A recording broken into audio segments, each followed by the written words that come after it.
სიყვარული როგორც ბირთვი. ყველა კარგი გრძნობა სიყვარულისგან მოდის. სიმშვიდე, სიხარული, მადლიერება, შთაგონება, თანაგრძნობა. ეს ყველაფერი სიყვარულის სხვადასხვა გამოხატულებაა.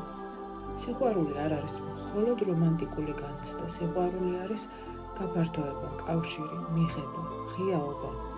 როცა ადამიანი სიყვარულის მდგომარეობაშია, ის არ ებრძვის ცხოვრებას, ის არ ებრძვის საკუთარ თავს, ის არ ებრძვის სხვებს. იქ არის ერთიანობის შეგრძნება. და რასაც ჩვენ ცუდ გრძნობებს უწოდებთ, შიში, ბრაზი, ეჭვი, შური, ხშირად სიყვარულის არარსებობაა კონკრეტულ მომენტში. არა იმიტომ, რომ ადამიანი ცუდია, არამედ იმიტომ, რომ ის მოწყვეტილია სიყვარულის მდგომარეობას. შიში არის სიყვარულის არქონა უსაფრთხოების მიმართ. ბრაზი ხშირად არის ტკივილი, რომელიც სიყვარულს ეთხოვს. შური არის განცდა, რომ საკუთარ ღირებულებას ვერ ვგრძნობთ. სიყვარული აერთიანებს, შიში ჰყოფს. სიყვარული აფართოებს. დეფიციტის გრძნობა უმუშავს. მაგრამ აქ არის მნიშვნელოვანი სიხრმე.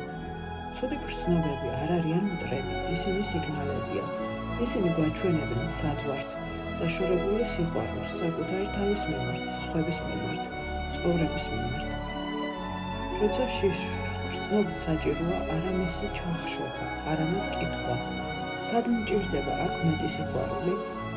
როცა ბრაზი მოდის, შესაძლოა ის მიუთითებს დაუცველ ნაწილზე, რომელსაც მიღება სჭირდება.